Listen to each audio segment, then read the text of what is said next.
Now this game that we're going to get into is Punjab versus Mumbai. 26 times they've met each other in IPLs. Can you guys guess the scoreline? 14-12. So it's neck and neck. 14 to Mumbai, 12 to Punjab. But more importantly, the last time they met each other was, of course, a super over. Not once, but twice.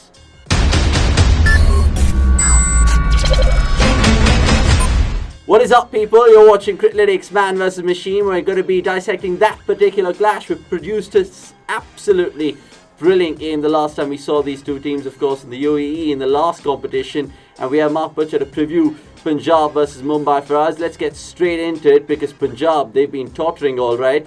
And Butch, considering you're an overseas expert and you have a look at the Indian Premier League in a different view, I want to put you on the spot here straight away. Now imagine if you were Jai Richardson or Riley Meredith, and of course you've been bought for a whopping fee in the IPL auction, but they've bowled first for all the 3 games. They've bowled on a bowler's graveyard, which is the Wankhede, and then they get the axe when the team shifts venue to Chennai. How would you be feeling if you've been bought for so much? You had the expectations on you, but it hasn't got right in the first 3 games. Well, look, having been in and around the players during IPLs, I know that sometimes that frustration boils over. I know Andrew Tye in the past has been upset with his treatment when he was at the Gujarat Lions, and overseas players do dislike being left out, being left on the bench. I'm guessing, on the other 50% though, they kind of look at it and think, well, there's all these overseas stars. There are a heck of a lot of games. You are going to miss out every once in a while. But I agree with you that having had nothing in their favour on the pitches at Wankhede, they then get a chance to bowl on something where it's a little bit slow, a bit stickier. The scores have been a lot lower, and both of them sat out in that defeat against Sunrisers. So I expect probably one of them will be back in the side again tonight, probably Jai Richardson. But at the moment, the bowling is the least of their worries. Scoring regular runs, consistent runs, has been killing Punjab up to this point. Yeah, I mean, we'll get to them and their batting woes because, of course, it's paper over cracks right now in terms of just chopping and changing. We'll come to Kumble's tactics as well. But right now, I just want to ask you about, of course, Mumbai, and just put things into perspective for them as well. Because what really is something that has been well documented in the past is just Bumrah and Rahul Chahar and how they stifle the opposition. Now, Chahar, the spinner, he's wily with his leg spinners, of course, in the middle overs, and Bumrah in the death. Now, these two keep it to a certain run rate. Mumbai invariably win. Now, is that the tactic for team to perhaps target? For Punjab to sort of go after those two, I mean, you always have to look at the matchups, yes, but you also have to look at conditions. Now, if the ball is turning square, then going kamikaze after Chahar is probably not a great idea. And Bumrah, I know teams are very, very wary about leaving themselves too much to do at the death, because they know that Bumrah inevitably closes things out. So, it's an interesting one. I mean, Chahar has been very, very successful so far. Bumrah has been tight. But again, we're focusing a little bit on the bowling for both teams. But I still think, the issue really for Punjab being able to get one over on Mumbai is to perhaps stretch them a little bit in terms of a total that is not massive. Don't shoot for the moon, but go for something that is look for something, or to restrict them to something that is an average score. And if you do that, you've got a very good chance of beating them. They lost to Delhi Capitals last time. Only managed to get 137. So you can put this batting lineup under a little bit of pressure. And Mumbai at the moment will be kicking themselves that they haven't made better use of the huge resources that they have in terms of squad and depth in batting lineup to put games like that to bed. Yeah, it's food for thought, that. And if you guys want to know more about the matchups in cricket.com, check it out in Criclytics, because it has so many to offer. And in this game, of course, I can just tell you a couple from the top of my head. Mayank Agarwal against Jasprit Bumrah. It doesn't look pretty for the batsmen in Mayank over there. Or be it Shami against Hardik Pandya. We have all kinds of matchups, and as you can see, it's well depicted as well. But coming to the batting woes, like you touched upon about Punjab. Now, you're a big fan of David Malan. He hasn't got a look in yet. Do you think playing him instead of Gayle would suit Punjab better? Perhaps more, of course, Gayle. He can go kamikaze from the top. Well, yeah, I mean, look, KL Rahul seems to be a rule unto himself in terms of his strike rate. You know, he's quite happy to go quickly in the power play and then reins it back in. And as I've said before, I think that's perhaps because he doesn't trust what's coming behind him enough. Somebody like MALAN, who is very, very consistent. I mean, you know, you don't get to be the number one ranked T20 player in the world without that consistency, would certainly or should certainly ease any worries that KL Rahul has about his strike rate and keeping his foot to the floor. I mean, it's interesting. I questioned the Gayle at number 3 thing the other day. Obviously, he's a magnificent player, best that's ever been in T20, incredible record. But he's done it all as an opener. An opener can perhaps, you know, judge the speed of his innings in a way that batsmen coming in whilst the innings is underway are unable to do. And I just wonder whether it's too late to try and teach an old dog new tricks in Chris Gayle. And that if he's going to bat number 3, you might as well have somebody do it who does it for a living, i.e. MALAN, than even the universe boss. And that's something that they're going to have to juggle with. Yeah, and I'm sure that the Punjab camp, and especially Kumble, will be, of course, thinking this when they bought MALAN at the auction. So they have some strategy going forward, and right now it's not looked so well in the first 4 games.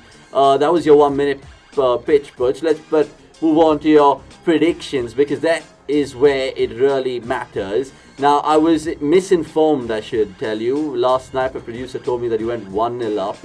It wasn't a B, it was 10-10. We checked the stats again, so don't get carried away, Butch. It's still early days. I want to get straight into your predictions, because the batsmen here, remember where they're playing. It's in Chennai. It's not really the batsman paradise as Mumbai is. Who are you picking? And I'll tell you who Criclytics goes for next. Well, I mean, I watched Rohit play that magnificent innings on a raging turner against England in the Test matches. He's also been extremely consistent anyway in the tournament. So you look no further really than Rohit Sharma. No Mayank Agarwal, no Surya Kumar Yadav, no David Malan. Well, if we don't know Malan's going to play for a start, so that's, you don't try and trick me there. And Agarwal was my sort of second choice. You know, it was my choice for the Punjab Kings. So, you know, those are the two that I think are most likely. And the old dog in Chris Gayle. Well, I mean, he could do, but I would imagine that it's very unlikely that the machine has gone for Chris Gayle. And so I'm not going to cover that bet. Okay, I think Butch is playing very, very smart here. He's gone exactly what the machine reckons as well. So, I mean, if Rohit Sharma does well, these guys get a point. If not, then it's 0-0. Let's move on to, of course, the bowlers. And we spoke about Rahul Chahar and how teams kind of, you know, try to play him away because he does spin the ball, especially Chennai on a surface which assists spinners more. Criclytics thinks he'll come to the party. Do you think he will? Yeah, I mean, it's hard to back against him, isn't it? His wicket taking has been phenomenal. We're expecting the pitch to turn at Chennai again. So, yeah, I'm sorry, I'm going to have to go that way too. I mean, again, Bumrah second choice, simply because of the times in which he bowls. So he's been bowling first change and at the death for Mumbai so far. But I think you've got to go with the leggy in Chennai. Moving on then, Butch, because the fact that you've gone twice for the machine. Let's see if you go 3 times, because I'll tell you a stat. Kieran Pollard is what the machine thinks, and he absolutely loves Punjab. He just takes the mickey out of their bowlers. Will you sign with the vet? Would you side with the big West Indian? Oh, man. I mean, again, you know, this is going to be very dull for our viewers, because, yeah, he kills Punjab. He missed out in the last game. The only other option really for me was Deepak Hooda, who will come into it as a spin bowler. He's also chipped in for Punjab Kings with the bat. But you can't. Polly, it's safe. It's very, very safe, very, very boring, and that's where I'm going to go. What about Krunal Pandya? Just to give some sort of reconsideration, considering he might come into the game more. He'll bowl, he'll definitely bat, maybe more than Pollard. Would you take a punt in him? I'm not saying Hardik, but Krunal in particular. No, well, I mean, Krunal as the spin bowler, yes, and Polly's unlikely to get much of a bowl. I admit that. But Krunal, if Mumbai fire on all cylinders, Krunal's unlikely to get much of a bat. So, you know, you're sort of looking at Kieran Pollard, the batsman who might bowl the odd over, will probably take the odd catch down at long off or long on. that's pretty much the way to go there. I mean, obviously spinning decks brings Krunal into it, but Polly's your man. Okay, Polly it is then, and you've gone for what now? 3 Mumbai players, Rohit and of course Chahar and Pollard. Let's see, it'll be 4 and 4, and I know where this is going because it's KL Rahul and Quinton de Kock, but I'll give you 2 other names in the mix which are good shouts, Ishan Kishan and Nicholas Pooran, who fall under that category. 4 names, 1 choice please. 4 names, 1 choice. Okay, this is where I'm going to split. I'm going to go for Quinny de Kock. Okay, he's not been in the best of form, but are you sure? Yeah, I'll take that. Okay, sticking with the South African fuel, his Butcher loves it throughout the IPL then. So that's 4 out of 4, and I'm guessing Mumbai to run away victors as well then. Yeah, for sure. I mean, they'll be stinging after the loss to Delhi. And they've had the advantage of sort of getting the conditions under their skin in the run out at Chennai. So I think it's unlikely that they will make similar mistakes again. For Punjab Kings, listen, as you said, it's 50, not quite 50-50, just in Mumbai's favour in the matchup historically. But I think they've got so many problems in terms of working out what their best 11 is. Even they swapped out Meredith and Richardson for Enriques and Fabian Allen the other day. That's two sort of all-rounders. But Allen ended up batting at number 8 or 9. He bowled okay.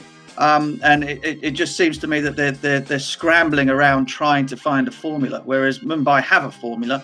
They just haven't put it into practice yet. Yeah, horse of courses in terms of Punjab selection. So your heart and your head says Mumbai, which is strange on this one, but we'll let you be on those thoughts, but we'll meet you post-match. And hopefully the robot wins, because I'm just seeing you smile and smile more, which is not a good thing in terms of banter. But we'll leave it there. Thank you, Mark Butcher. And guys,